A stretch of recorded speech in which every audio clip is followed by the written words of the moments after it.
Assalamu alaikum, my name is Kania Talat and today I am going to present on the topic that is hydrogenation, which is an example of heterogeneous catalysis. How hydrogenation is heterogeneous catalysis? I will explain the answer of this question in a mechanism later. Hydrogenation, as the name shows, hydrogenation is the addition of hydrogen. And we might see hydrogenation reaction either for the alkene or alkyne, but not in alkane.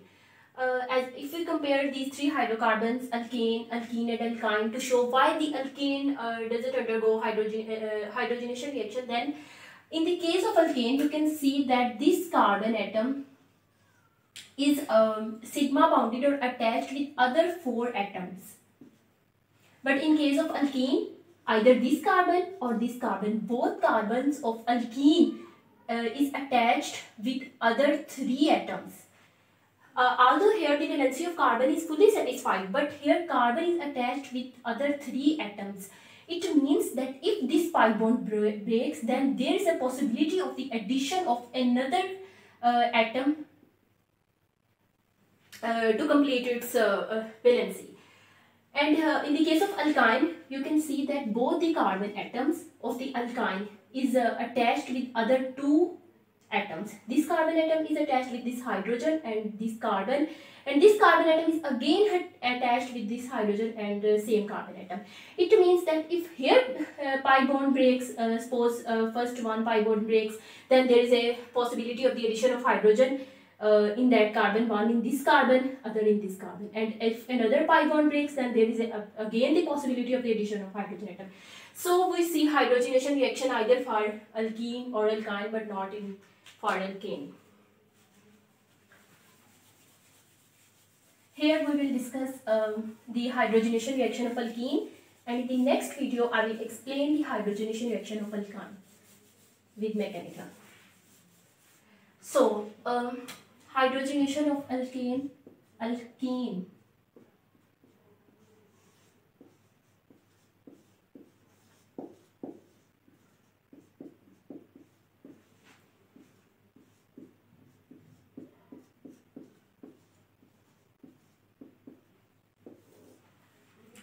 Hydrogenation of alkene. This hydrogenation reaction basically requires a catalyst, and mostly we used nickel, palladium, platinum. Here we use if we use palladium as a catalyst, then we not use palladium as in its state which is it is present. It means that palladium, we use palladium in the powdered form adsorbed on charcoal, which is also represented as Pg/C. Why we use the palladium in the powdered form adsorbed on charcoal? We use palladium in the powdered form because it maximizes its surface area. And why there is a need to maximize the surface area of the catalyst for the hydrogenation reaction? It will also explain the mechanism. First this. And why the need of the catalyst in the hydrogenation reaction? Basically, I will explain it. Mechanism, if we study its mechanism, then we need 3 reagents as one alkene, which is needed to be hydrogenated, and other is catalyst, that may be that is palladium. Here we use palladium, and third one is hydrogen. So suppose we choose ethene.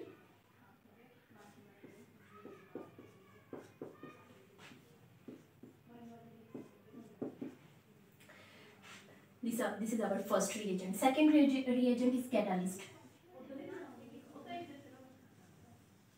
This is the catalyst, and third one is hydrogen.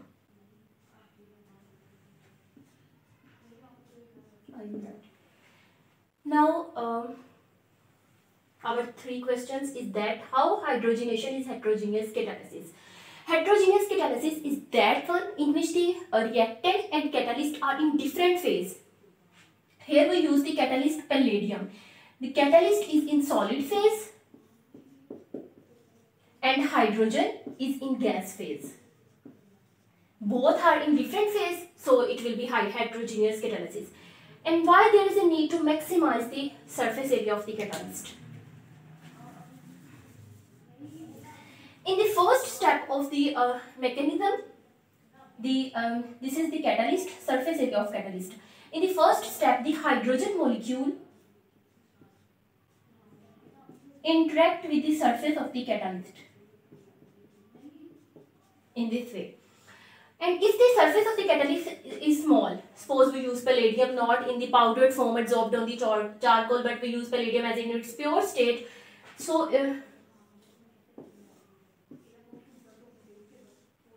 small surface area and large surface area. You can see the difference. Here the surface area is small, and in the hydrogenation mechanism I said that in the first step hydrogen interact with the surface of the catalyst.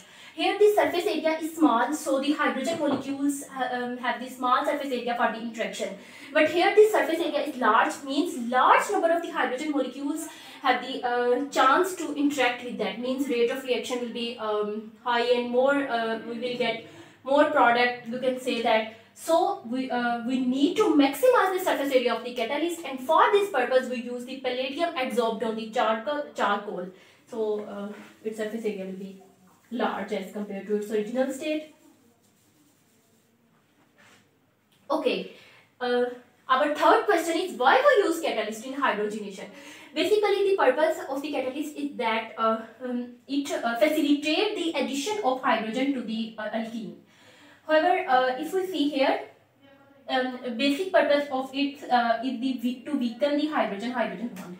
It weakens the hydrogen-hydrogen bond, then break it, the hydrogen then form the bond with the catalyst. First this bond break, then the hydrogen catalyst bond breaks, and then the hydrogen attach with the alkene. So basic purpose of the catalyst is to breakage of the weaken the hydrogen-hydrogen bond or facilitate the addition of hydrogen to the alkene. So in the first step the hydrogen interact with the surface of the catalyst. In the next step, this is catalyst, surface, this is our hydrogen molecule, and this is the alkene. These three reagents are required for the hydrogenation. So in the next step the hydrogen-hydrogen bond breaks, and the hydrogen forms the bond with the surface of the catalyst like this. And in this step, simultaneously, the alkene approaches closer to the surface of the catalyst as compared to the previous step.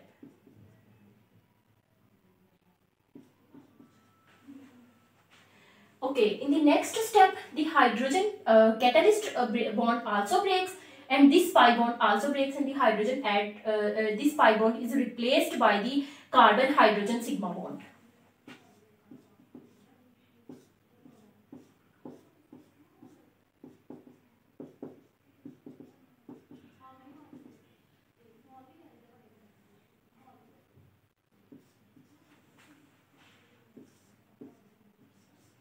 In this way, our desired product is obtained.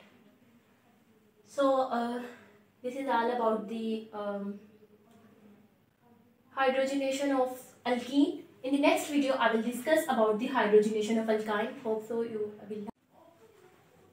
So here is some questions related to the hydrogenation of alkene. So question number 1 is that what alkene is needed to start if the product is pentane? Means if our product is pentane, then people just tell the name of the alkene which is hydrogenated to form the pentane.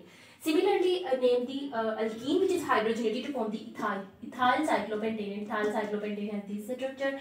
And in the question number 2, you will tell how many alkenes can be hydrogenated to form. Means here you tell the name of all possible alkenes which is hydrogenated, which can be hydrogenated to form the butane, 3-methyl cyclopentane, and hexane.